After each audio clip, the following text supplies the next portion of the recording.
Damas y caballeros, muy buenas tardes.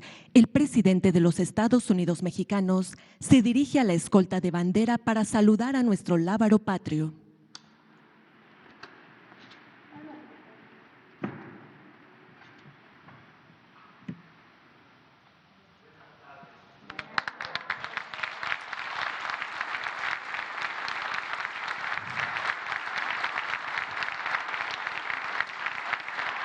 En estos momentos, arriba a este recinto, el presidente constitucional de los Estados Unidos mexicanos, licenciado Andrés Manuel López Obrador, y se dirige a la mesa de honor para conmemorar el 1 de mayo, Día del Trabajo.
Sean tan amables de tomar asiento.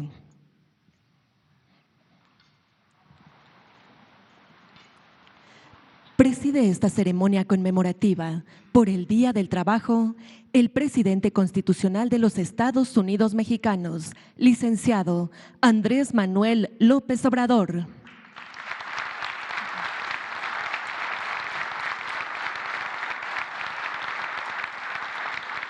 Lo acompaña la maestra Luisa María Alcalde Luján, secretaria del Trabajo y Previsión Social. Carlos Aceves del Olmo, secretario general de la Confederación de Trabajadores de México.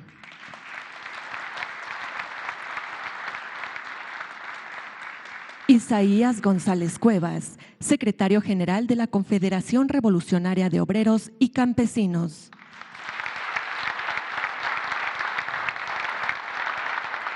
Rodolfo Gerardo González Guzmán, secretario general de la Confederación Regional Obrera Mexicana.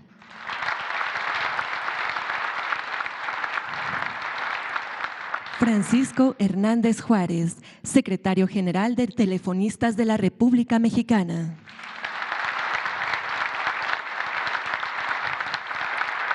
Napoleón Gómez Urrutia, secretario general del Sindicato Nacional de Trabajadores Mineros, Metalúrgicos, Siderúrgicos y Similares de la República Mexicana. También contamos con la presencia de integrantes sindicales del país, así como diversas autoridades del Gobierno de México. Reciban todos la más cordial bienvenida.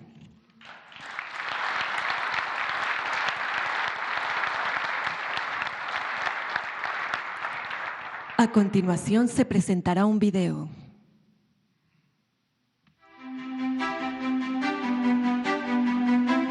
Hoy celebramos el trabajo y la lucha histórica de las y los trabajadores por dignificar sus condiciones de subsistencia y bienestar. El 1 de mayo de 1886, trabajadores en Estados Unidos se movilizaron masivamente para exigir mejores condiciones laborales. En Chicago hubo enfrentamientos entre manifestantes y autoridades que derivaron en la condena a muerte de 5 trabajadores. Estos hechos se volvieron el símbolo de la resistencia obrera ante la injusticia. En México, la lucha laboral a finales del siglo XIX e inicios del siglo XX fue nutrida por las corrientes mutualistas y anarcosindicalistas recogidas por el Partido Liberal Mexicano, con la destacable aportación intelectual de Ricardo Flores Magón, quien promovió la organización y conciencia obrera. Su influencia fue decisiva en las huelgas de Cananea en Sonora y de Río Blanco en Veracruz, ambas reprimidas violentamente y consideradas el preámbulo de la Revolución. En 1912 se fundó la Casa del Obrero Mundial en la Ciudad de México y el 1 de mayo de 1913, pocos meses después del asesinato de Francisco I. Madero, se organizó la primera marcha obrera en defensa de los ideales revolucionarios traicionados por Victoriano Huerta.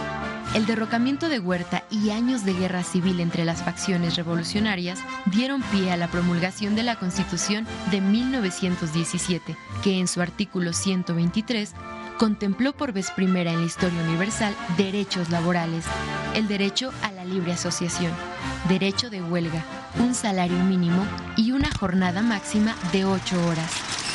En la práctica no hubo grandes cambios, de manera que las y los trabajadores continuaron luchando por sus derechos, ahora constitucionales, ante sus patrones y el gobierno.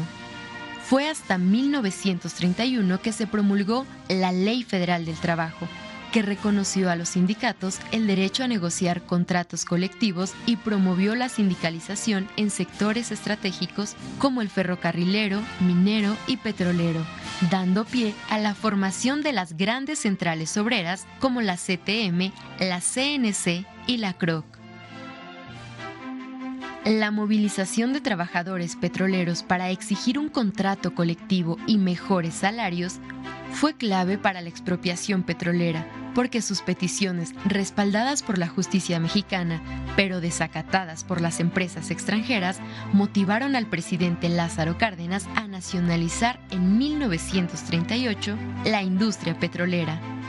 En los años 40 inicia un proceso de industrialización que diversifica el trabajo, estimula el crecimiento económico e incide en el aumento gradual de derechos laborales.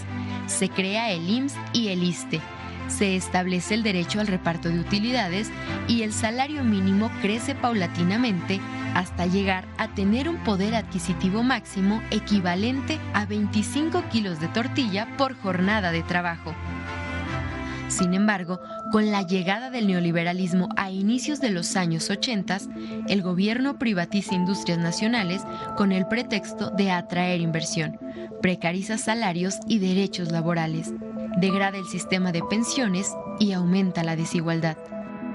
Para 2018, el panorama nacional era desolador, con uno de los salarios mínimos más bajos del mundo y derechos laborales burlados bajo esquemas de subcontratación. Ese mismo año, el hartazgo y la esperanza de millones se expresó en las urnas para transformar el país. Hoy, en 2023, el eco del 1 de mayo retumba en México.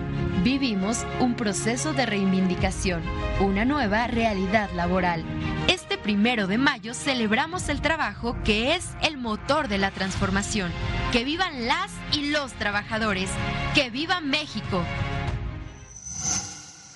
Gobierno de México.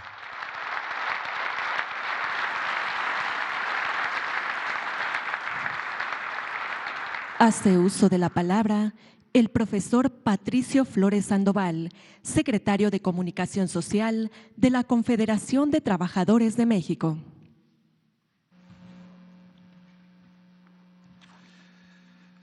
Buenas tardes a todos. No son buenas tardes, yo creo que son buenas tardes, ¿no?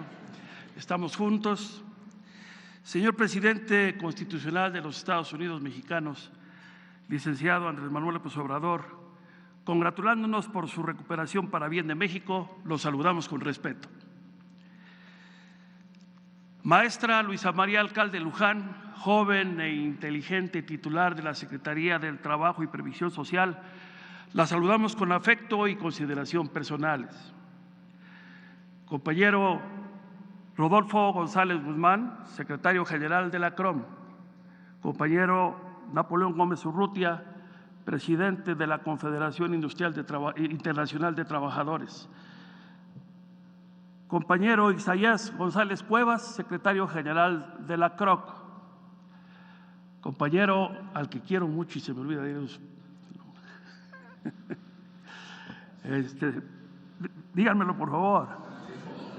Francisco Hernández Juárez, de todos mis afectos, todavía presidente colegiado de la UNT y de uno de los sindicatos más representativos, pero que también en ocasiones menos comprendidos en el país, de los telefonistas del país. Nuestra solidaridad y cariño, compañero.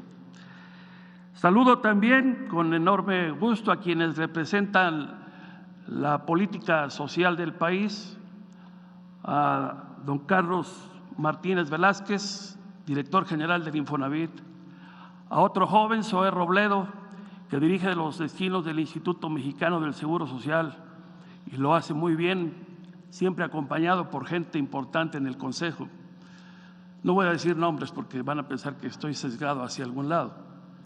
Saludo, por supuesto, también al director del Centro Federal de Conciliación, licenciado Alfredo Domínguez Marrufo. Saludo a toda la representación obrera del país. Saludo a todos los líderes que con su trabajo le dan constancia y paz laboral a nuestro país. Compañeras y compañeros, señor presidente, agradecemos en todo lo que vale su anfitrionía por lo que representa la tradicional conmemoración del Día Internacional del Trabajo proveniente del proceso histórico de la humanidad y su evolución en el transcurso de los tiempos, los contextos y las circunstancias. Ciertamente rememoramos lo ocurrido en el año de 1886 en la ciudad estadounidense de Chicago. Tenemos y valoramos aquellos hechos injustos, trágicos, sangrientos y asesinos que lograron lo que no buscaban. Más allá de la mera represión ejercida contra los sindicalistas, se convirtieron en símbolo universal para la clase trabajadora de todo el mundo. La noticia de aquella huelga y los crímenes perpetrados contra los trabajadores llegaron a México y contribuyeron muy notablemente a estimular el espíritu de lucha de la clase trabajadora mexicana, teniendo como escenario Cananea y Río Blanco en 1906, además de varios otros importantes movimientos huelguísticos que así se registran y se constatan. Pero debemos recordar también que no fue hasta el año de 1913, en pleno proceso ascendente del movimiento de la Revolución Mexicana, cuando se conmemora por primera vez en nuestro país la gesta sindicalista universal del día 1 de mayo, con la celebración de una sorprendente y gigantesca para aquellos tiempos manifestación celebrada el Día del Trabajo. Manifestación que fue organizada por la Casa del Obrero con consignas por la jornada de 8 horas y el descanso dominical. Aquella casa que acordaría añadir la palabra mundial a su nombre, tal y como hoy la recordamos. Organización que nace por la represión porfirista y posteriormente huertista, con víctimas sobre cuya sangre y pérdida de libertad se impulsó la lucha por mejores condiciones en el campo y en las ciudades. Realmente es largo, esforzado, vivo y muy interesante el recorrido de la lucha obrera desde entonces y hasta nuestros días. Efectivamente, han ocurrido y se han desarrollado múltiples circunstancias, hechos y tiempos. Expresión común se convierte en afirmar que hoy son otros tiempos. Pero la búsqueda de mejores condiciones para las clases laborantes continúa, permanece y se fortalece. Podemos afirmar sin temor a equivocarnos que el trabajo, la lucha y la gestión sindical es un tema inacabado. Así, la unidad que aquí se constata con la presencia de todos los representantes obreros como valor del sindicalismo universal, explica con ella la clase trabajadora a través de la historia se ha podido luchar, sobrevivir y avanzar hacia la justicia laboral y social en todo el mundo. A manera de ejemplo, lo que sucede en el mundo. Allí están los recientes acontecimientos en Francia y otras latitudes. En México, la relación de trabajo supone el principal medio para que las y los trabajadores accedan a los derechos y prestaciones asociados con el empleo formal en el ámbito del derecho del trabajo y la seguridad social en niveles dignos y acordes con nuestros derechos humanos. En nuestras formas de lucha, el sector de las y los trabajadores mexicanos preponderantemente somos respetuosos de la vida institucional en todos sus ámbitos, expresiones y consecuencias.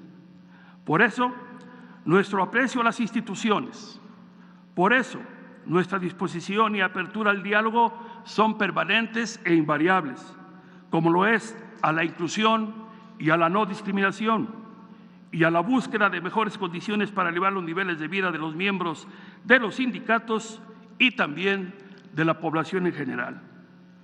El diálogo tripartito ha sido fundamental, un tripartismo no solo de discurso, sino de participación responsable en la vida institucional. Con él y en él, a los trabajadores organizados en sindicatos nos asiste y fundamenta la razón y la legalidad. Con ambas, ciertamente alcanzamos algunas de las mejores realizaciones institucionales en aquellos valores esenciales que hemos podido aportar, construir y conformar en México. Todo ello al haber contribuido de manera importante al mantenimiento innegable de la paz social. Ahí está la contratación colectiva de trabajo, ahí está el derecho laboral, ahí están las instituciones fundamentales como el Instituto Mexicano del Seguro Social, el Infonavit, el hoy Infonacot, el Sistema de Ahorro para el Retiro y otras muchas políticas, programas y espacios públicos y sociales de diálogo con el método del tripartismo. Nuestra participación es y ha sido definitiva y de mucho aporte en la construcción de la seguridad social y del bienestar para la clase trabajadora mexicana y para el país en general. Las y los trabajadores organizados en sindicatos hemos alcanzado e inducido cambios verdaderos en el sentido progresivo y correcto a la vida social en toda la geografía de la República Mexicana. Podemos decir, sin temor a equivocarnos, que en el ADN de la clase trabajadora está el construir, el edificar, el producir, el crear, el generar, el avanzar más allá de las siglas, colores e ideologías de los sucesivos y diferentes gobiernos. Recuerdo, por ejemplo, los empeños de nuestro histórico dirigente Fidel Velázquez y líderes subsecuentes por la semana de 40 horas, que ahora en el actual de un presidente obrerista de mano firme pudiera convertirse en realidad. Porque la clase trabajadora en general, decíamos, pero más aún las y los trabajadores organizados en sindicatos, sabemos dialogar. Porque la clase trabajadora invariablemente sabe respetar los acuerdos en los que participa, sabe honrar su palabra, lo hace con el gobierno y lo hace con las empresas, y por todo ello también demanda respeto. Lo hace con firmeza y fortaleza, en particular con quienes normalmente se mantienen dispuestos a dialogar para mejorar las condiciones de trabajo. Nuestro entendimiento siempre está abierto y sin renunciar a derechos ganados, reconocidos y así establecidos, sea por acuerdos o convenios siempre fundamentados en la legalidad, se busca avanzar y progresar en las diferentes realidades productivas y sociales. La paz, la tranquilidad, el buen ambiente para todo proceso productivo o de generación a partir de los lugares de trabajo son condiciones y convicciones básicas e indispensables para el progreso y mejoramiento de las condiciones de vida de trabajadores, de sus familias, de las empresas, de todo aquello en lo que labora una persona. Por ello es de la sociedad en su conjunto. Los sindicatos, en especial los aquí representados, acompañamos y respaldamos la política de recuperación salarial que ha venido instrumentando su gobierno, señor presidente, porque era tiempo y era verdaderamente inaplazable y más que necesario recuperar los rumbos, los sentidos justos y correctos, procediendo a corregir y aún mejorar las tendencias indispensables y necesarias salarialmente hablando en México. Fueron muchas las ocasiones en las que la representación obrera signó bajo protesta los acuerdos de la CONASAMI por insatisfactorios y lesivos a la economía de los trabajadores. Acompañamos a su gobierno también en la reforma y aplicación de una ley laboral que fortalece la certeza del trabajador en su participación al interior de sus organizaciones, conformadas todas ellas por los mismos trabajadores, por supuesto. También para elegir a sus dirigentes y aprobar sus contratos colectivos de trabajo. Hemos estado con su gobierno en las reformas que favorecen el descanso y la convivencia familiar con más días de vacaciones y también en la reglamentación de las llamadas outsourcing que precarizan el empleo y evaden obligaciones con las instituciones de seguridad social. A propósito, es este un tema inacabado por algunas acciones de simulación al registrarse como empresas especializadas, algunas de ellas sin verdaderamente serlo. Son acciones estas lo que certifican a usted como un presidente obrerista, reitero, que ha sabido consensuar las demandas obreras con la buena voluntad patronal para comprender y aplicar su responsabilidad social en el contexto de responder a quienes, con su esfuerzo, hacen crecer sus capitales y los fortalecen como empresas exitosas, los trabajadores. Por otro lado, sin duda hay conciencia de ello, actualmente, derivado de los factores externos y otros internos, la economía de los mexicanos y en particular de la clase trabajadora se viene viendo seriamente afectada por los niveles de inflación, no solo en los precios de los productos de la denominada canasta básica, sino también en la subyacente. Por ello, nos atrevemos a pedir con todo respeto acciones inmediatas a fin de no llegar a una necesidad de solicitar incrementos salariales de emergencia. Pero también demandamos que se superen los falsos dilemas entre la productividad laboral y la recaudación fiscal. No puede ser que se ahogue a los asalariados castigando su participación y dedicación, pagando mayores impuestos por trabajar más y mejor. Es de desear que se vea con buenos ojos la desgravación de las horas extras y los descansos laborados, porque representa la posibilidad de que al rebasar alguna tasa se pague más de impuestos que lo que se recibe por esos conceptos. De igual manera, en concordancia con la reforma en materia vacacional, ya no se grave la prima correspondiente y se libere totalmente el aguinaldo y el PTU de la obligación impositiva.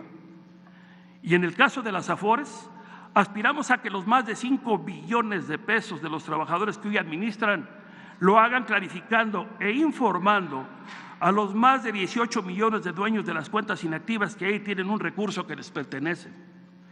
En esas fundamentales esperanzas, queremos mantener claro que todas las organizaciones sindicales que integramos las organizaciones aquí representadas, al Congreso del Trabajo en particular y al mismo trabajador en general, que estaremos puestos a tomar y recuperar todos los días las sendas del esfuerzo del trabajo y progreso pleno de nuestra nación. Ir hacia ese mejor país que anhelamos para todas y todos, ese país que debemos ser y por el cual día a día trabajamos, perseveramos y empeñamos nuestros afanes y esfuerzos desde hace muchas generaciones para lograr arribar a los órdenes superiores de organización y productividad social, a la cual desde siempre efectivamente aspiramos a pervivir en ella. Señor presidente, compañeras y compañeros sindicalistas, al agradecer por ser recibidos en la sede de la institución presidencial que gobierna para todos los mexicanos, recordamos que todos los grandes movimientos de la humanidad se han fundamentado en la esperanza en mejores tiempos por venir, la esperanza en una mayor unidad y mejor trabajo. Las mexicanas y los mexicanos de ayer, de hoy y de mañana bien merecemos seguir abrigando esperanzas. Para ello, seguiremos enfrentando en unidad algunas de las pretendidas distorsiones que buscan inducir singulares tomas de decisión diseñadas desde el exterior, especialmente por los peculiares vecinos del norte. A tales impulsores, sean locales o vecinales, les decimos que dentro de un ámbito competitivo, legal e institucional, las organizaciones sindicales aquí presentes sabremos enfrentar y resolver los desafíos que la integración comercial multinacional de las empresas en las que laboramos nos imponen, en las actuales y en las que están por venir. Por ello, continuaremos siendo responsables en los procesos de legitimación y democratización sindical. Comentario aparte, ojalá exista la posibilidad de, revisando los procesos de una plataforma, se permita continuar con la legitimación contractual. En los sindicatos, las y los trabajadores que los conformamos somos actuantes, seguimos plenos y con ánimo de vida, continuamos en nuestro día a día trabajando en todos los ámbitos que nos corresponden, dando solución y alternativas de solución a las relaciones contractuales y laborales, con la razón y la ley como herramientas fundamentales. Porque tenemos esperanza, las y los trabajadores perseveramos y lo seguiremos haciendo en nuestras ideas sociales y sindicales, buscando aportarle siempre a la nación mexicana.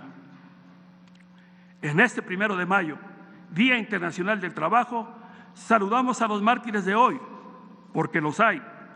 Saludamos la lucha por un mejor sistema de pensiones, menos opaco y con más información para sus aportantes, por más acciones para la salud integral de las y los trabajadores formales e informales, por una mejor adquisición y distribución de medicamentos, por más capacitación, por más y mejores empleos, pero sobre todo por todo aquello que nos genere un México mejor.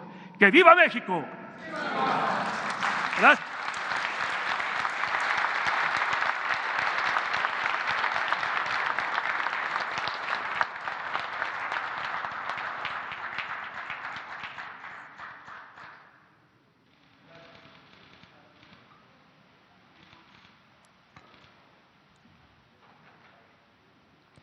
Toma la palabra la maestra Luisa María Alcalde Luján, secretaria del Trabajo y Previsión Social.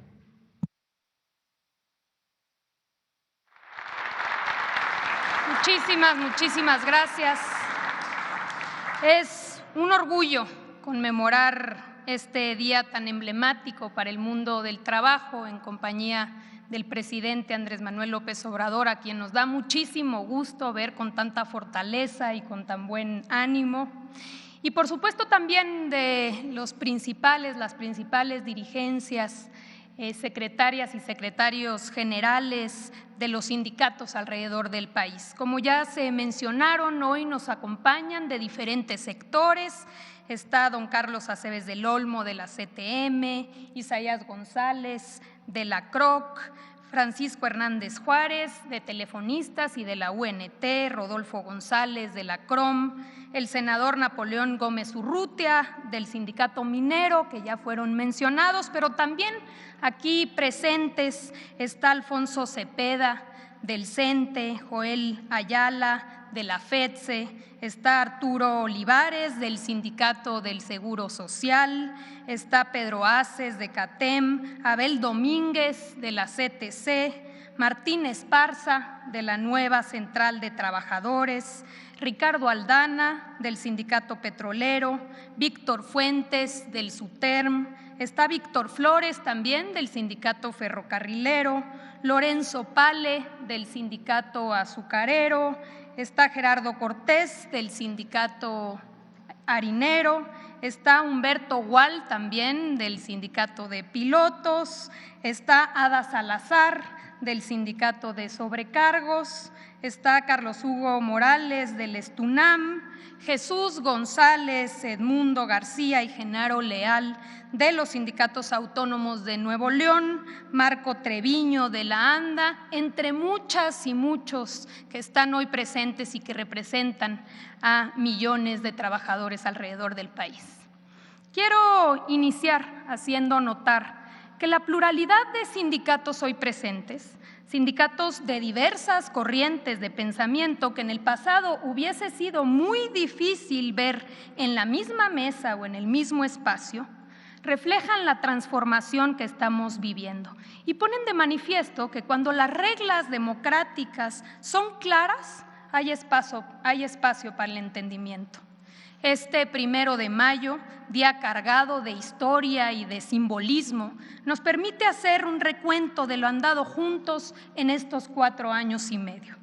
De la mano de las organizaciones sindicales, hemos dado un giro radical a la política laboral en México, bajo la premisa de que no se puede hablar de crecimiento económico si ese crecimiento no se ve reflejado en los bolsillos de los trabajadores, y que de poco o nada sirve atraer inversión y generar empleos cuando estos, lejos de abonar al desarrollo, profundizan las desigualdades.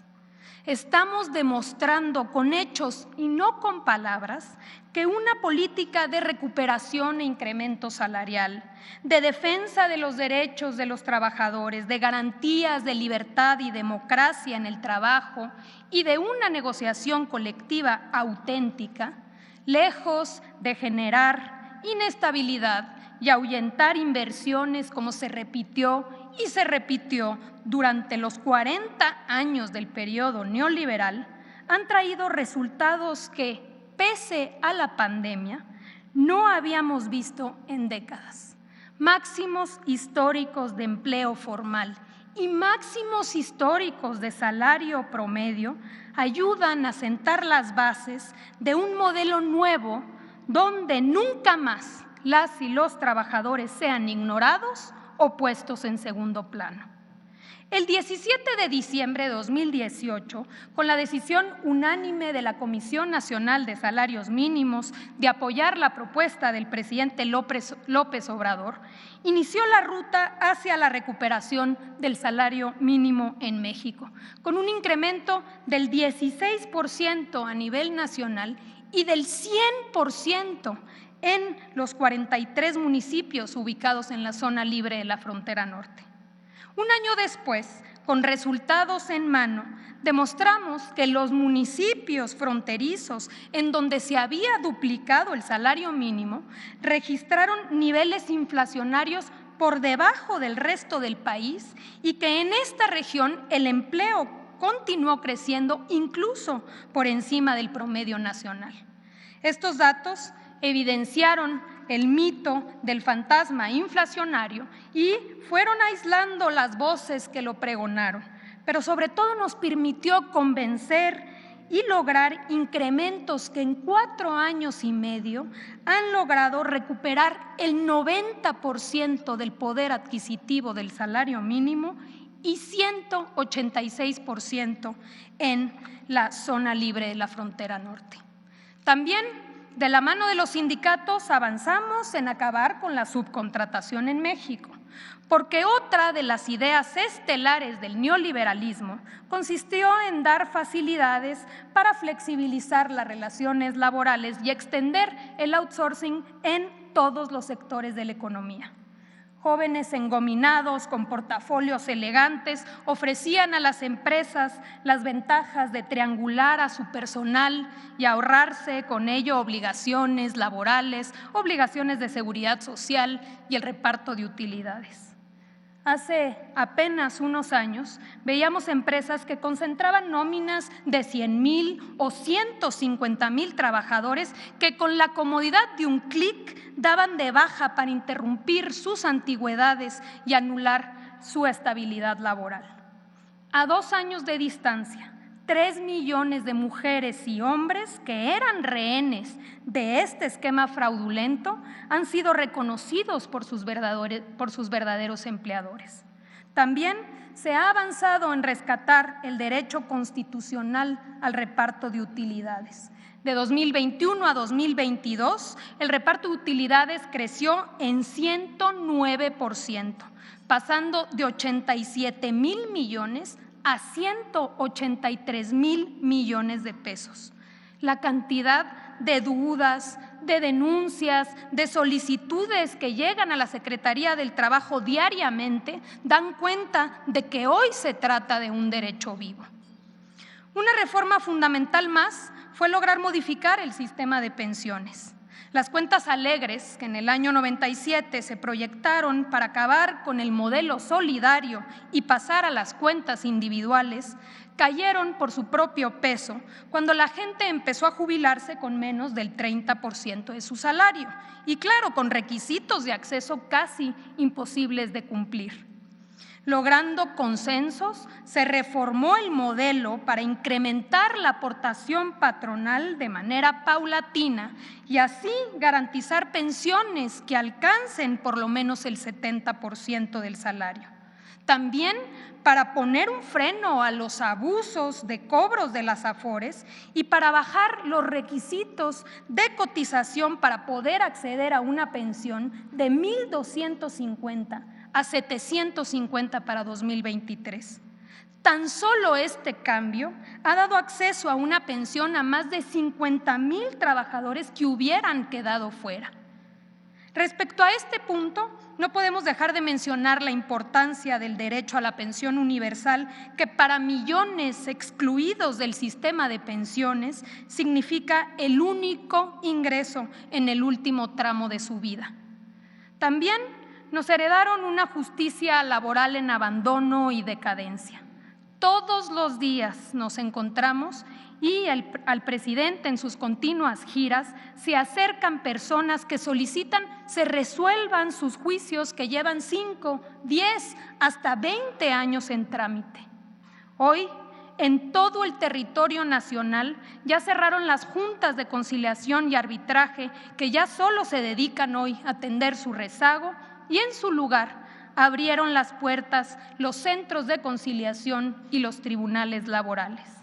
La gran apuesta del modelo ha sido que la mayoría de los conflictos pueden resolverse a través del diálogo y en efecto así ha sido.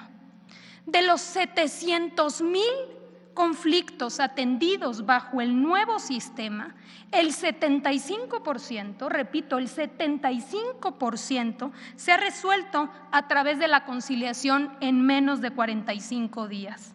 El resto que llega a los tribunales en menos de 7 meses y medio a través de juicios orales. Es decir, los tiempos para acceder a la justicia se han reducido en 87% y los montos recuperados en favor de las y los trabajadores se han triplicado. Finalmente, uno de los cambios de mayor calado y que ha significado un reto mayúsculo ha sido la reforma laboral publicada el 1 de mayo de 2019 en materia de libertad y democracia sindical. Aquí, precisamente en este salón, celebrábamos todas y todos juntos el inicio y la entrada en vigor. Estos cambios, lejos de traer caos y una avalancha de huelgas, como algunos predijeron, han garantizado estabilidad y diálogo. Como nunca antes, las y los trabajadores se han involucrado en las decisiones fundamentales de sus organizaciones y han acudido a ejercer su voto directo, secreto, para poder elegir a sus dirigentes. Además, cerca de 4 millones de trabajadores han participado en la legitimación de sus contratos colectivos de trabajo de la mano del Centro Federal de Conciliación y Registro Laboral. Hoy, precisamente, concluye el plazo establecido para transitar de un modelo de simulación y contratos de protección a uno basado en la representación auténtica. Este ejercicio ha puesto de manifiesto que existían en nuestro país decenas de miles de contratos y sindicatos falsos, desconocidos por sus trabajadores, quienes ahora van a tener una ventana de oportunidad para poder acceder a la negociación colectiva auténtica. Hoy, los sindicatos tienen una oportunidad histórica para regresar a las bases, reinventarse, convencer y demostrar de la utilidad del sindicalismo, donde la legitimidad se gane con trabajo permanente y cotidiano, demostrándoles sobre todo a los trabajadores más jóvenes que individualmente las posibilidades de mejora son limitadas, pero que unidos colectivamente son más fuertes y se pueden obtener mayores derechos. Señor presidente, este 1 de mayo podemos celebrar que vamos por la ruta correcta, que además de lo mencionado, dignificar las vacaciones, reconocer a las trabajadoras del hogar y garantizar oportunidades de empleo a miles de millones de jóvenes antes excluidos han sido conquistas históricas. Que vivan las y los trabajadores de México y que viva México. Muchas gracias.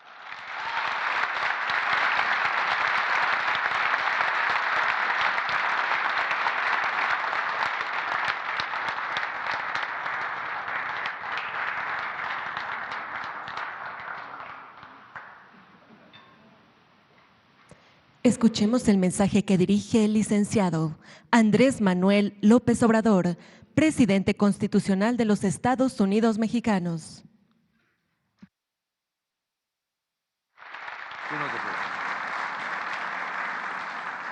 Amigas, amigos, dirigentes sindicales, mujeres, hombres, me da mucho gusto estar aquí con ustedes en esta importante conmemoración, en esta fecha histórica. Hoy, 1 de mayo, Día del Trabajo, se recuerda a los mártires de Chicago como símbolo de lucha y resistencia de la clase obrera en el mundo. No debemos olvidar que hace 137 años 8 obreros migrantes, en su mayoría, fueron injustamente procesados por exigir de manera pacífica el derecho a la jornada laboral de 8 horas. A 5 de ellos se les sentenció a la pena capital. Todos los historiadores contemporáneos coinciden en que eran inocentes de los delitos que les fueron imputados, que los juicios fueron una farsa, que las ejecuciones fueron un escarmiento dirigido a desalentar a quienes luchan por sus derechos legítimos y que se creó contra ellos un clima social de linchamiento no muy distinto al que a veces intentan producir algunos políticos y gobernantes contra los migrantes en Estados Unidos. Sobre los mártires de Chicago, José Martí escribió unas palabras que bien pueden aplicarse a la inmensa mayoría de quienes se ganan el pan fuera de sus países de origen. Decía Martí: estos no son felones abominables, sedientos de desorden, sangre y violencia, sino hombres que quisieron la paz y corazones llenos de ternura, amados por cuantos los conocieron y vieron de cerca el poder y la gloria de sus vidas. Aquí en nuestro país también expresamos hoy nuestra más sincera admiración y el respeto a quienes lucharon y entregaron hasta sus vidas por mejorar las condiciones salariales y laborales de la clase trabajadora. Recuérdese que a la par de esa gran injusticia padecida por los obreros de Chicago, en nuestro país se vivían tiempos dictatoriales y los trabajadores del campo, de las fábricas y de las minas padecían de las más despiadadas explotaciones e inclusive había resurgido la esclavitud colonial. Además de los bajos salarios, las condiciones laborales durante el Porfiriato fueron infames. Abundan los testimonios de maltrato y de jornadas de 16 horas. A las mujeres se les pagaba menos que a los hombres. Se recurría al trabajo infantil para abaratar la mano de obra y no se contaba con ninguna prestación adicional al salario, ni un día de descanso remunerado, vacaciones, indemnización por accidentes de trabajo, no había pensiones, ni jubilación, nada, absolutamente nada. El cónsul inglés Cardin, en su informe en 1896 a los industriales de Manchester, calculaba que 12% de los obreros de las fábricas textiles de México eran niños de ambos sexos. No está de más subrayar que no existían leyes laborales para impartir justicia en la relación obrero-patronal. Todo quedaba bajo el control de empresarios excesivamente ambiciosos y despiadados, y eran muy pocos, contados, los industriales con sentimientos humanitarios. En 1892, los dirigentes de la Confederación Obrera de las Fábricas del Valle de México enviaron un escrito a Porfirio Díaz, por demás realista y doloroso. En él le pedían su intervención para que garantizara el derecho al trabajo digno y a mejores condiciones laborales. El obrero de México, señor presidente, le decían, en vano consagra su vida entera al trabajo. El obrero tiene en el presente una existencia angustiosa para procurar un mezquino alimento a su familia y en el porvenir solo espera una vejez impotente, amargada por la miseria y afligida por las enfermedades. Nosotros no conocemos el ahorro, ese aliciente para el futuro, que aseguraría el pan y la educación para nuestros hijos y para nosotros algún descanso cuando se extinguieran nuestras fuerzas físicas o cuando una mutilación tan frecuente en nuestro estado nos impidiera trabajar. Sin embargo, no había ninguna respuesta. El gobierno evadía su responsabilidad social porque no había justicia social. El gobierno era un simple comité al servicio de una minoría rapaz, al servicio de potentados.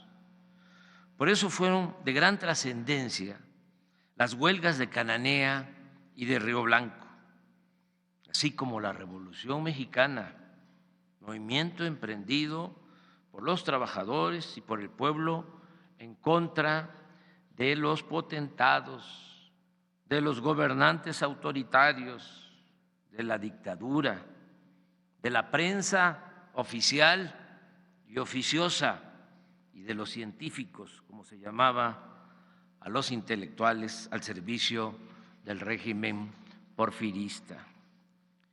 Aun cuando nos lleve tiempo y ya es la hora de la comida, es importante recrear lo sucedido en Cananea en 1906 y en Río Blanco en 2007. En Cananea estaba en explotación la rica mina de cobre que pertenecía al coronel estadounidense William Greene y que está situada más cerca de la frontera de Arizona que del centro sur de Sonora, de modo que en los hechos era un enclave estadounidense.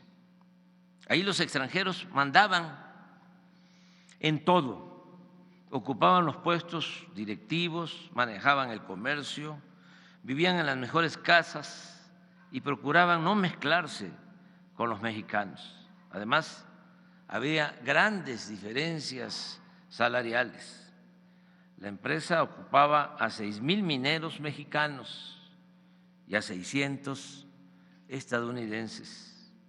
Los nacionales ganaban 3 pesos al día y los norteamericanos $3. Por si fuese poco, la jornada laboral exigida a los mexicanos era en promedio de 12 horas.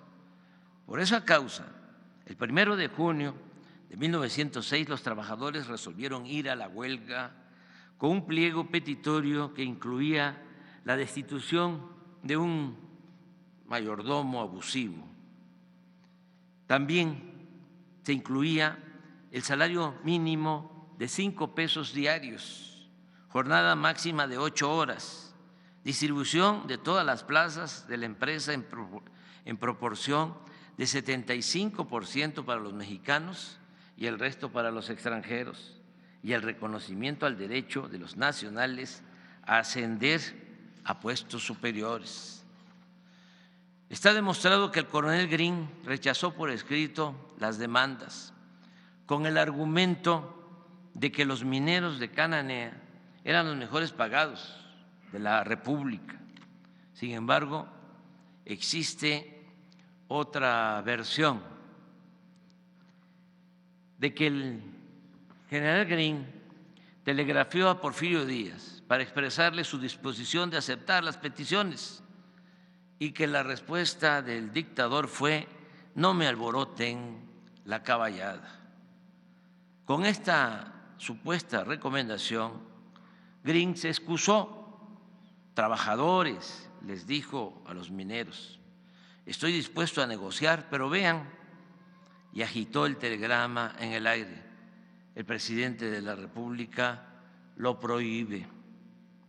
Aquí abro un paréntesis para refrescar también la memoria. Durante todo el periodo neoliberal habían ocasiones en que los empresarios querían incrementar los salarios y el gobierno lo prohibía,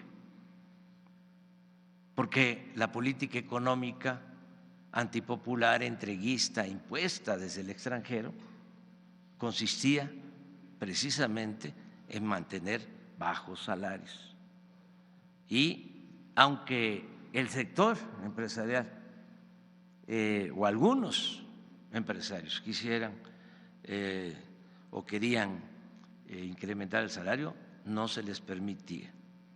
Cuando se habla de neoliberalismo, nosotros siempre hemos sostenido que en México neoliberalismo es neoporfirismo, es una calca de lo que se padeció durante el periodo de Porfirio Díaz. Lo cierto es que el general Green exigió al gobernador de Sonora, Rafael Izabal, que se trasladara a Cananea con fuerzas federales. Traiga sus tropas con usted. Pero casi al mismo tiempo, cuando una manifestación de mineros pasa por un depósito de madera de la compañía, se desata la violencia.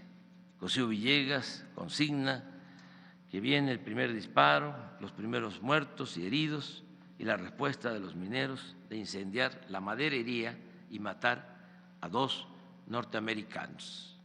Se sabe que Rafael Izabal, a su paso por Naco, reclutó a 200 estadounidenses y llegó con ellos a Cananea. Un poco antes había arribado el comandante de la Gendarmería sonorense y también hizo su aparición el general Luis C. Torres, jefe de las fuerzas federales en el estado. Según Enrique Flores Magón, todas estas fuerzas participaron en la matanza y fueron asesinadas 27 personas, de las cuales algunos no eran mineros. 2 días después de la represión, tanto Torres como Izabal se ponen de acuerdo para fusilar a los dirigentes de la huelga. Así lo informa en un telegrama Izabal a Ramón Corral, ministro en ese entonces del Interior del gobierno de Porfirio Díaz. Podrán ser condenados, le dice el gobernador de Sonora a Corral, por sediciosos, Manuel M. Diegues, natural de Jalisco, socialista decidido; Esteban Vaca Calderón, natural de Tepic, bastante ilustrado e inteligente, que buscó trabajo de minero sin más fin que relacionarse con el pueblo y sublevarlo; José María Ibarra, comerciante en pequeño, natural del Fuerte, Sinaloa. Estos son los que ahora tenemos perfectamente aclarados con documentos u otras pruebas que están en correspondencia y combinación con los Flores Magón. Seguro que aparecerán otros, pero a estos el general Torres y yo creemos conveniente fusilarlos, pero a la luz del día, para que el ejemplar castigo surta sus efectos.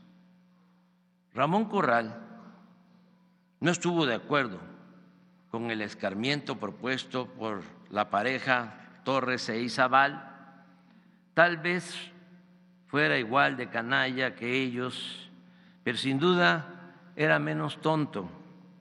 En un telegrama dirigido al gobernador Izabal le dice que es imposible fusilar a los instigadores de los desórdenes porque causaría grande escándalo en el país, que les aplique el juez todo el rigor de la ley y después les mandaremos a San Juan de Ulúa a extinguir su condena.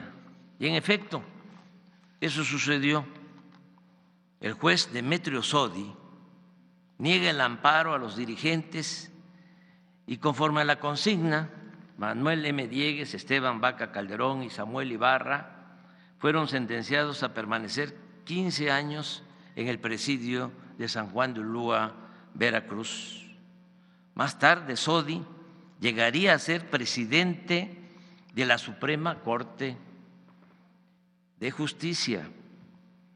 Según el periodista italiano Carlo de Fornaro, en 8 años de carrera en el Poder Judicial acumuló una fortuna de más de $1 millón y su máxima era: no hay más justicia que la real gana de quien manda. En cuanto a Diegues y Vaca Calderón, en 1911, con el triunfo maderista, salieron de las tinajas heladas del purgatorio de San Juan de Ulúa. Luego de Cananea se produjo la rebelión en la zona textilera de Orizaba, particularmente en Río Blanco, Veracruz. Si en Cananea a los 6,000 mineros mexicanos les pagaban 3 pesos diarios, en Puebla, Tlaxcala, Veracruz, Querétaro, Estado de México y en el Distrito Federal, cerca de 50,000 operarios de la industria textil recibían solo $1 por 15 horas de trabajo. En abril de 1906, cuando ya estaban en marcha los preparativos para hacer una huelga en Río Blanco, el propio gobernador de Puebla, Mucio Martínez, que tenía poco o casi nada de humanismo, de sensibilidad social, le escribe a Porfirio Díaz que no le parece bajo el salario de $1 diario, pero sí excesiva la jornada laboral que duraba de 6 de la mañana a 9 de la noche. En su opinión, sería conveniente reducirla a 12 horas, aunque veía difícil convencer a los industriales que tenían como predilección, cito textualmente, sacarle al obrero el máximo jugo posible. Indiferentes al descontento de sus trabajadores, los empresarios textileros de Puebla y Tlaxcala constituyen el centro industrial mexicano que decide imponer en todas las fábricas de la región un reglamento único Este fija el salario en $1 al día, establece la jornada de trabajo de 6 de la mañana a 8 de la noche, con excepción de los sábados y los días 15 de septiembre y 24 de diciembre, en que las labores deberán suspenderse, decía el reglamento, a las 6 de la tarde. Todos los domingos y 21 días festivos en el año serán de descanso y en ellos los obreros no trabajarán, pero tampoco recibirán pago. En respuesta, el 4 de diciembre de 1906, los trabajadores agrupados en el segundo Gran Círculo de Obreros Libres, una organización más extendida que la del Río Blanco, porque funcionaba en Puebla y en Tlaxcala, se declara en huelga. 7,000 operarios interrumpen sus labores en ambos estados y elevan al Centro Industrial Mexicano una serie de propuestas contra el reglamento.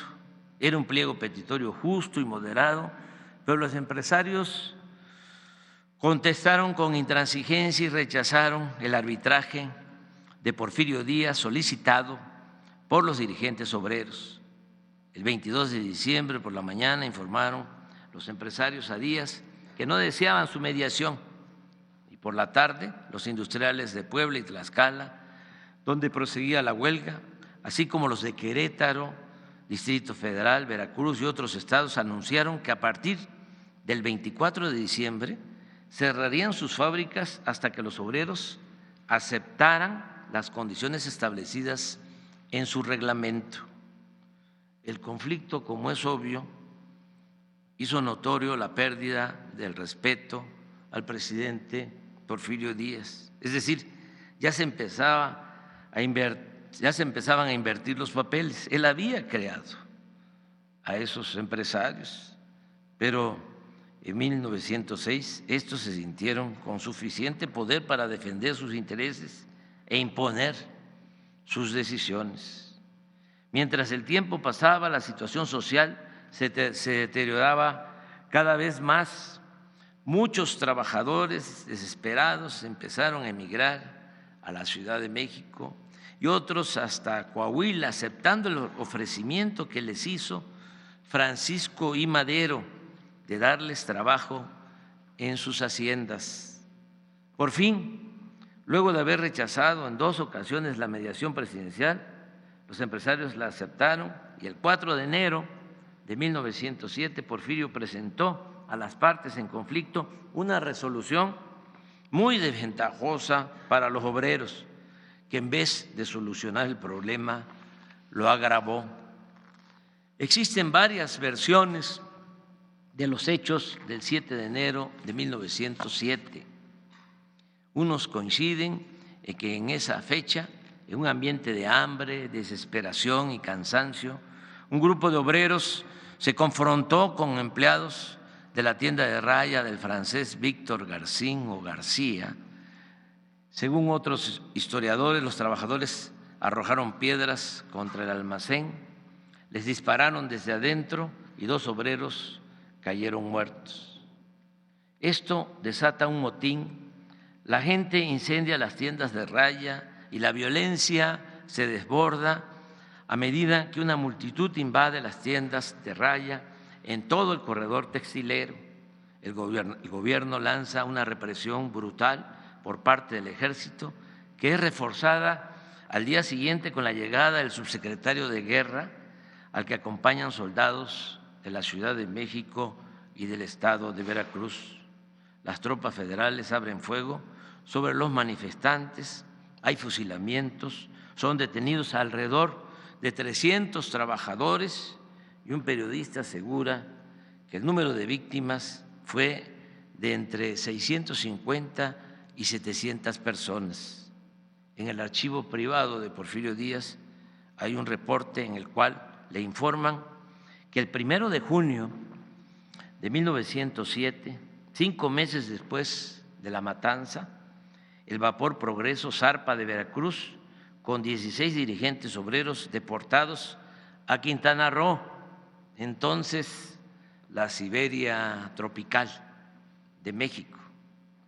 Y días más tarde, llevan a 22 dirigentes más a ese que era un infierno verde. Miren cómo han cambiado las cosas.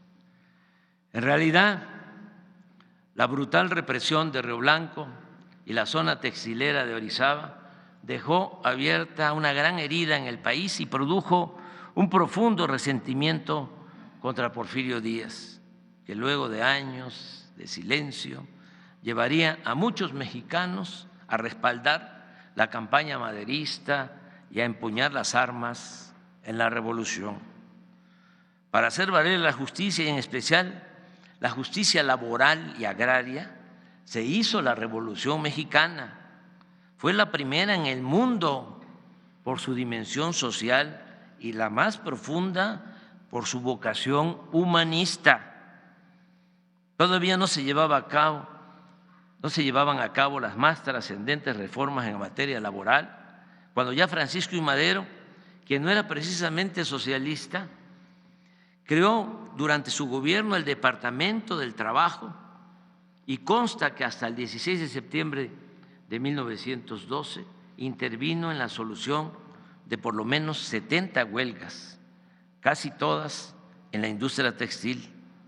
En estos casos, sin usar la fuerza, se celebraron acuerdos entre obreros y patrones para la reducción de la jornada de trabajo a 10 horas diarias y con incrementos de salarios del 10%. Sin embargo, lo más importante en materia de derechos laborales se alcanzó con la aprobación del artículo 123 de la Constitución de 1917. Allí quedaron establecidos el salario mínimo, justo y remunerador, la jornada de 8 horas, el día de descanso obligatorio, que las mujeres durante los 3 meses anteriores al parto no desempeñarían trabajo físico y en el mes siguiente del parto disfrutarían del descanso total, así como tiempo libre para amamantar a sus hijos en el periodo de lactancia. Asimismo, se estableció que para trabajo igual debería corresponder salario igual, sin tener en cuenta sexo ni nacionalidad. Se estableció el reparto de utilidades. Las horas extras de trabajo se debían pagar 100% más que una jornada normal. Habitaciones, servicios médicos y unidades recreativas en centros de trabajo, responsabilidad de empresarios por accidentes y enfermedades de los trabajadores, indemnizaciones por muerte o incapacidad, derecho a la formación de sindicatos, el reconocimiento del derecho de huelga, la creación de juntas de conciliación y arbitraje, el establecimiento de cajas de seguros populares en beneficio de los trabajadores. Asimismo, se consideraron como de utilidad social las cooperativas para la construcción de viviendas, entre otras prestaciones. Ninguno de estos derechos existía en el porfiriato. Es indudable que la lucha del pueblo por su emancipación, acompañada por las sinceras convicciones de sus dirigentes, dio lugar a conquistas sociales muy importantes que marcaron con claridad la diferencia entre el periodo revolucionario y el porfiriato, aunque los reaccionarios, como decía don Jesús Silva Gerso, ignorantes y obstinados, siguen pensando que aquel tiempo en que gobernó al país el general Díaz fue el mejor de México en toda su historia. Hay insensatos, parece mentira, señalaba don Jesús, que niegan el desarrollo de la nación alcanzado en los últimos lustros. Mas para un hombre progresista de nuestros días, el balance del porfirismo arroja números rojos. Si no hubiera sido así, no habría estallado la revolución. Y en efecto, por el sacrificio de los mexicanos que participaron en esa gesta histórica, no por concesión gratuita, se creó un nuevo orden social con mayor movilidad y justicia.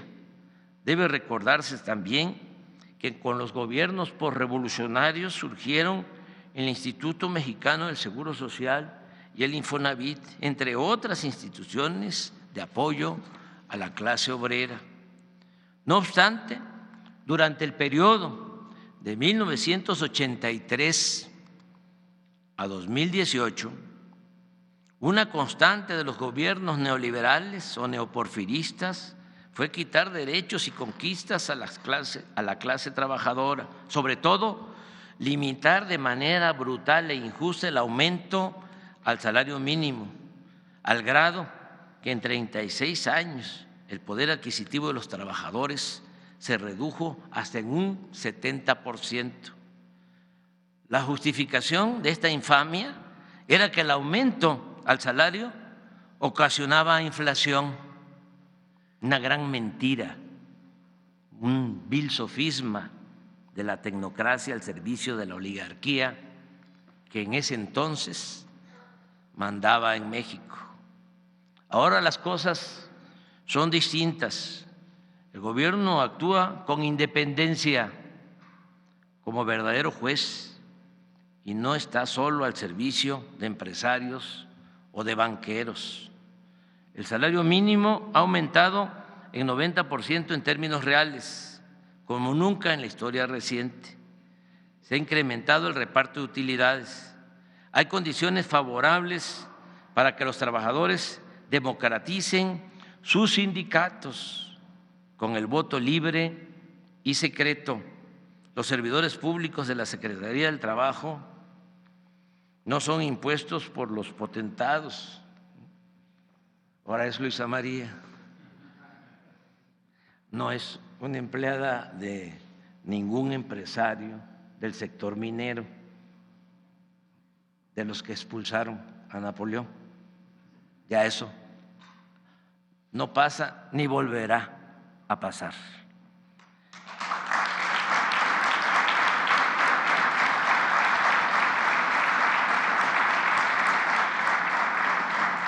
No se permiten abusos contra los asalariados. Hay elecciones con voto libre y secreto en las organizaciones sindicales. Los contratos colectivos se someten a consulta con los obreros. Y en este nuevo ambiente de verdadera legalidad y justicia, sin que se le impida a nadie manifestarse y ejercer su derecho de huelga, prácticamente no hay protestas sindicales. Amigas, amigos, dirigentes, solo me resta agradecerles porque he contado con la comprensión y el apoyo de ustedes, independientemente de las banderías partidistas, como aquí se ha mencionado. Siempre he tenido el apoyo de ustedes en el tiempo que llevo gobernando al país. Pueden estar seguros de que bajo los mismos criterios de legalidad, democracia, libertad sindical y justicia para los trabajadores, nos seguiremos conduciendo en el resto del tiempo que nos queda de mandato. Estoy seguro de que continuaré contando con ustedes y con el apoyo de la clase obrera de México, con su cooperación y con su solidaridad. De mi parte, ustedes siempre encontrarán extendida mi mano abierta y franca en señal de amistad y compañerismo. Somos distintos porque somos libres y somos demócratas, pero nos debe unir siempre, y eso es lo que estamos demostrando, el amor al pueblo y a la patria. Cuando se tienen ideales, son más importantes las causas que se defienden que el carácter, el habla o el temple de los dirigentes. Muchas gracias.